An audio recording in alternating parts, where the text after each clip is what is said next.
Our job is to take the contract that you've given us, catch the pass, run it into the end zone. So that's kind of our role in it. And it is, the way that I approach it for sure is very much a team-based attitude.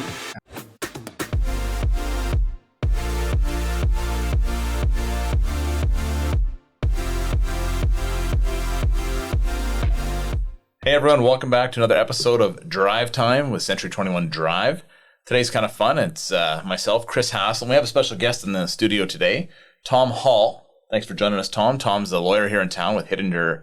Is it Hittinger Moskal? Armstrong, Hittinger, Moskal. Okay, I always get it wrong. Armstrong, Hittinger, Moskal. Yeah. And we kind of brought Tom in to kind of talk about their end of things. You know, we've been on here talking about what we do, and we had a home inspector and had a few people kind of talk about their role in the transaction, but I'm sure as Tom will inform us, they've got a huge role, if not maybe the biggest role in the transaction. And they're kind of the behind-the-scenes guys that maybe aren't on the flashy HGTV shows like the realtors are. But thanks for joining us, Tom. It's a pleasure to be here. Thank you for having me. You're welcome. You guys are staying busy at the office? We certainly are. Things are starting to slow down a little bit with the change in weather. I think a lot of people, as we were talking about earlier, wanting to get transactions done before the snow flies. So we're seeing that kind of last push to do that. But whenever one part slows down, it seems that another comes in to pick up that slack. So right, that makes sense. Yeah. So we've talked about before, Tom, because as Ryan mentioned earlier, it's a big team effort to get somebody to the goal line in a real estate transaction. You've got ourselves, you've got a mortgage broker, or financial institution, yourself, home inspector. We all got to play a part in getting that client to the finish line for home ownership, or let's say buying a commercial building, a lease, whatever it is that our office does with your office quite a bit. There's a multitude of things that we do. So talk to us a bit about your piece of that. As Ryan said, you get a big part of it. You get to handle the money, which hey, let's face it, that's the fun part. You get to handle the dough. The rest of us, we get to push paper, but you get to to finish off, so to speak. So comment on that maybe for me. Sure thing. Yeah. But before the interview started, I was chatting with Ryan a little bit about that, and he kind of made the analogy of a quarterback. And I had to correct him and say, you know what, I'm a receiver, and that's very much the way that it is for a real estate transaction as well. The realtor's role is to set the deal up and to really make the deal happen. Without you guys, it wouldn't happen. Our job is to take the contract that you've given us, catch the pass, run it into the end zone. So that's kind of our role in it. And it is, the way that I approach it for sure is very much a team-based attitude. So with the realtors, the lenders, the insurers, it takes a village, so to speak. Absolutely. Because most people, when they get into it, they just think, okay, well, it's easy just to buy the house. As Ryan mentioned earlier, it's the HGTV. I'll take it. Yeah. And the next thing you know, they're moving in. And the realtors hand them the keys, and they have perfect teeth, and everything's just perfect in this perfect world. And you're right. There's many things that as you caught that ball, take us through that. So let's say that the deal's done, and our office ships off to you the conveyancing package, and say, okay, Tom, take it and run with it. Give us a snapshot on those steps that they got to get through from coming from us to formulate the deal to then you running it into the end zone. Sure thing. Yeah. So we do have a saying that, there's no such thing as a standard real estate transaction. I'm sure it's the same for you guys as well. We say the same. Yeah. Yeah, exactly. So there's a lot of variability, and that's kind of one of the things that the lawyer's office does for you and does well, is manage all of those different components that are coming together to make the deal happen after the contract has been signed. So one of the first things that we'll do is we will search title. We will make sure that there's no liens or anything, because any liens or any caveats or things like that, they run with the land. So generally speaking, if you buy a property and you don't search the title, or no one searches title on your behalf, and there's, say, a builder's lien on it or something, the builder could actually take action against the property. So that's one of the big things that we do. Another thing is municipal taxes. We'll do a tax search right off the bat, make sure that either taxes are paid, or if they haven't been levied yet, that we're apportioning the taxes between the buyer and the seller. So that's kind of the initial steps, is to make sure that title and tax is taken care of. After that, depending on whether it's a purchase or a sale, we will contact different parties like an insurer to make sure that there's going to be insurance on the property, that you have that in order. Contact your lender if it's a purchase, and we actually do write the mortgages for the banks. So in a purchase transaction, we're not just acting for you, we're also acting for the bank for the limited purpose of registering their mortgage. So we there's a kind of duality there as well. And as lawyers, our duty to our clients is bifold. So if we've got more than one client that we're acting for, nothing can be kept confidential as between them. And if a conflict does develop between you and your lender, then we've got to be totally hands off. We've got to back out completely. So that's one of the old mechanisms that lawyers and law firms have in order to ensure that we are 100% loyal just to our clients. So really we are 100% in your corner as you hire a firm and as we close the transaction. So the other big thing, of course, is handling the money. So making sure that we do the calculations, that the shortfall or the down payment comes in from you, as well as that the money comes in from the lender. Depending on which lender you have, sometimes that's an easy process, sometimes it's not.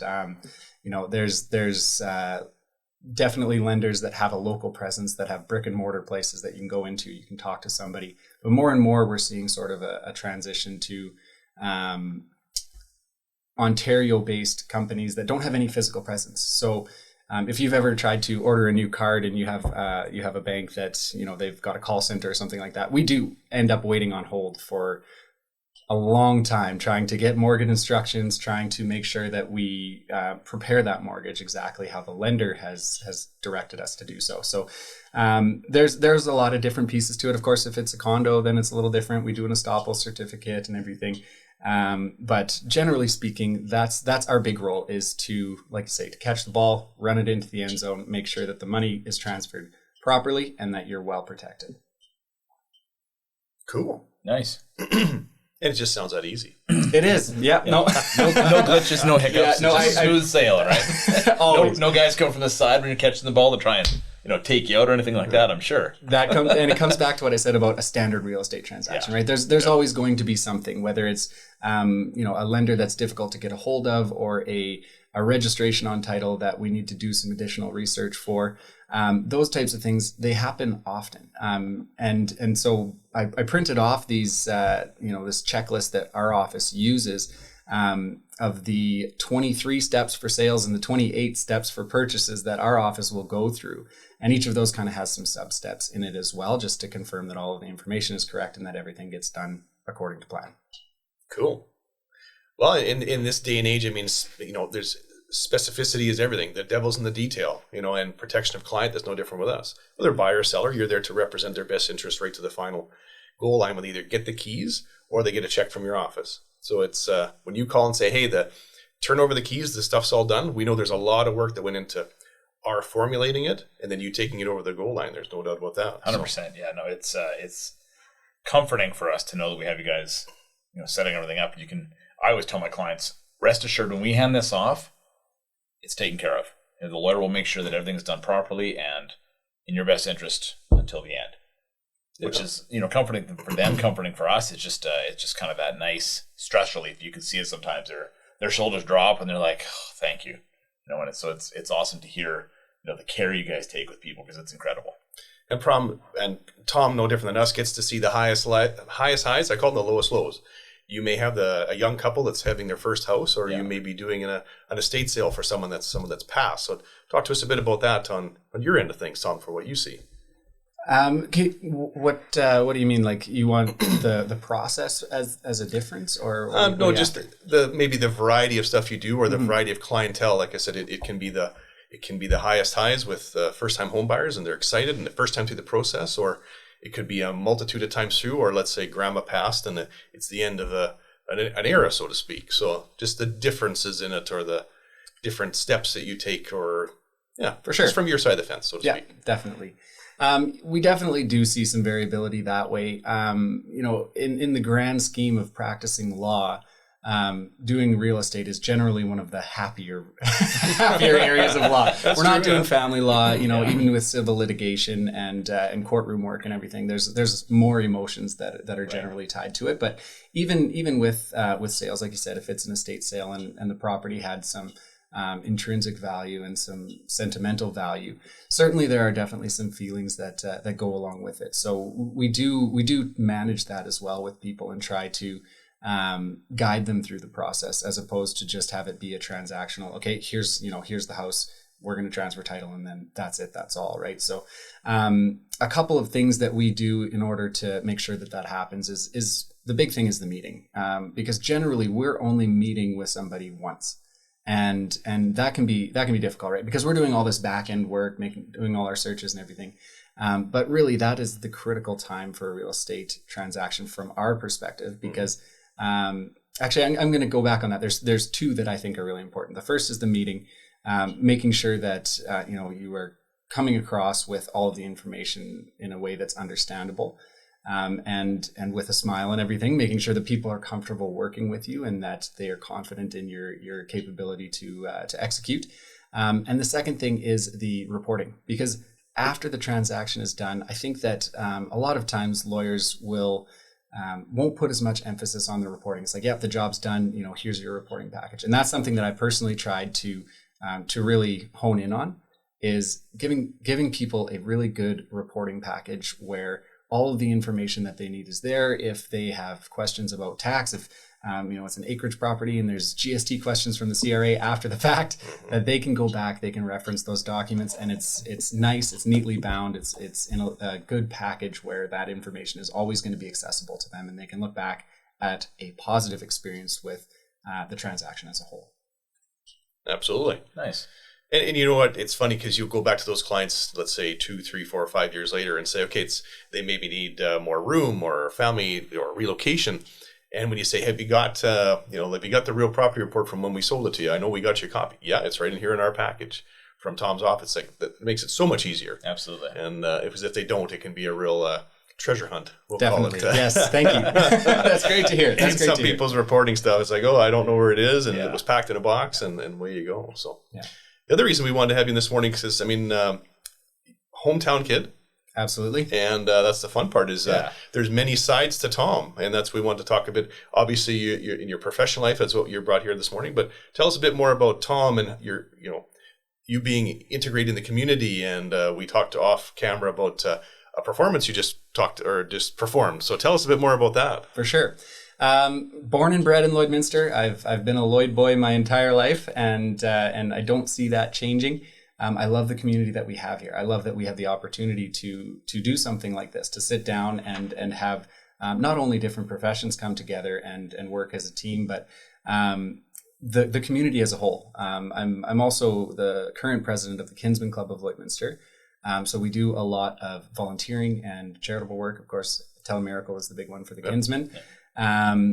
And keeping up with doing shows, playing. I'm a musician, so I play guitar and I sing, and I get out into the community quite often doing that.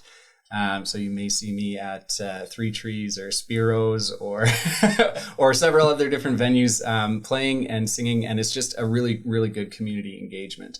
I've been fortunate and blessed to have spent some time away for school. So I did 2 years out at Queen's University in Kingston, Ontario, and I did 2 years at Acadia University in Nova Scotia. So, and that's kind of where I honed those musical skills, is at Acadia. So there was a pub that was about the size of this room. It's called the Library Pub in Wolfville, Nova Scotia. If you ever get a chance to visit, absolutely do it. It is quintessential East Coast charm. We'd get that place rocking. It's probably, I would say, 12 by 20 room. Oh wow, maybe just tiny little place. But we would get that place rocking every Thursday night. I'd play a show there, and it was just a blast. So being able to travel and come back and bring some of that flavor and some of that style and here back into Lloydminster, I think is definitely an important thing. I finished out my schooling career at the University of Saskatchewan, and then I came home because this is my home. It always has been, and it always will be. And I love it. It's a very, very interesting place to practice law because it's a bi-provincial city, right? So Alberta and Saskatchewan. But I think that in my experience in dealing with other lawyers that only practice in one province, having that duality and being able to compare and contrast Alberta versus Saskatchewan makes for stronger lawyers. And we have a very strong bar of lawyers here in Lloydminster. There's the colleagues that we're working with on a day-to-day basis, they're phenomenal at what they do. And the same thing goes for the realtors as well, right? Because you would be Alberta and Saskatchewan licensed. being able to see those differences, it is invaluable when it comes to managing certain aspects of the transaction. So it does translate very directly into making for good professionals. It's funny you said that, because it wasn't that long ago we sent off a package, and the one lawyer, the purchaser's lawyer, was in Estevan, which is, I believe, also border town or close to being border town. Well, he was greatly confused that no PST was charged on the transaction, was basically arguing with me that PST was supposed to be charged as a property in Lloyd, and there was no PST, and how did people miss the PST, yada, yada, yada. And I had to explain to him there's no PST in Lloyd. Yeah. But again, for yourself, having been born and raised here, you understand all the little idiosyncrasies, and it's so interesting. I think if you're going to transact something locally, you need a lawyer in that area. Definitely. Right? Yeah, especially with Lloyd, with the border, all the little strangeness that occurs with it. Absolutely. Absolutely. Yeah. The Lloydminster Charter, I think. Yes. Yes. Yeah. It's a piece of legislation, for those of you that don't know, that is passed in both Alberta and Saskatchewan. And it deals with some of the issues that we come across as a biprovincial city. So there's certain things for healthcare, and there's certain things for taxation and that type of stuff that the Lloydminster Charter covers. Yeah, it's pretty neat. And we get to deal, it's obviously client's choice. So if they choose to have out-of-town representation, that's obviously their right and their ability to do that. But for sure, we've got a strong colleague of obviously legal professionals. We've got a strong bunch of colleagues in our real estate industry. And you know what, it's still somewhat competitive, but yet cooperative in nature. And you know what, at the end of the day, we service our clients to the best of our ability. They get a smooth transaction. There's not a hang-ups at the lawyer, because that's when you're near the end zone. If there's problems there, that can really sour the transaction.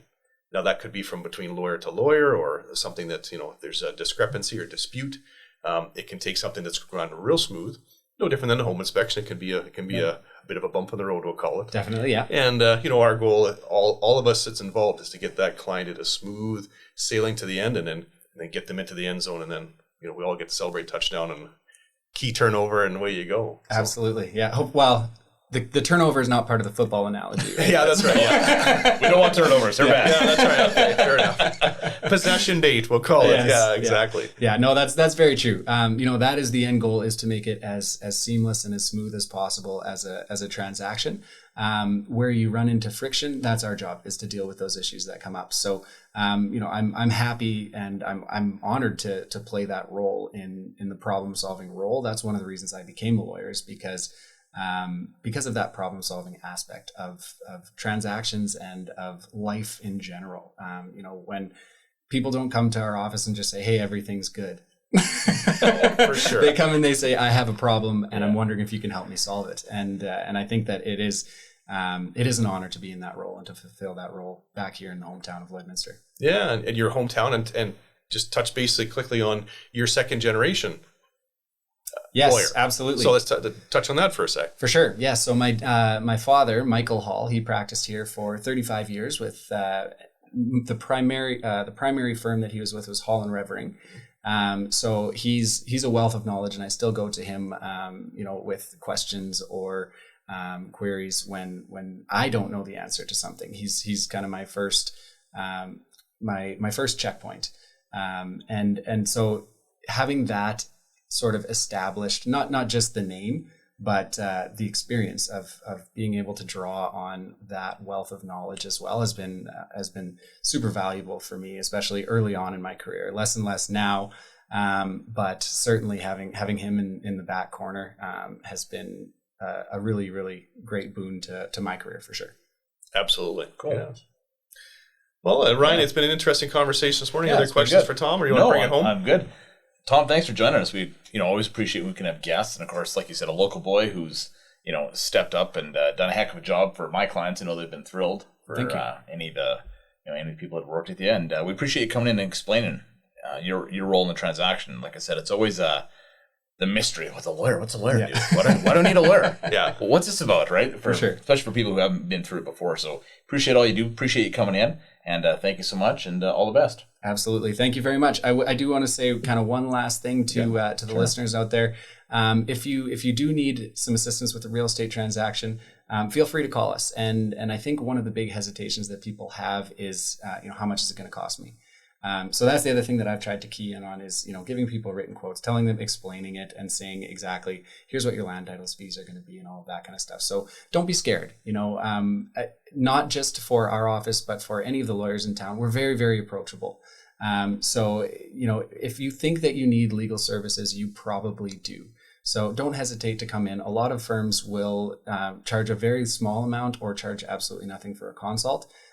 So access to those legal services is probably more affordable and probably more accessible than you may have thought. So I'd like to leave everybody with that, but thank you so much for having me here today. I really appreciate it. The scariest part is always pick up the phone. That's right. That's the scariest part. Yeah. So Absolutely. we'll end on that. Thanks, Tom, for coming in today. Thank you for having me. It's a pleasure. You bet. Hey, everyone. Thanks for listening. Appreciate you tuning in.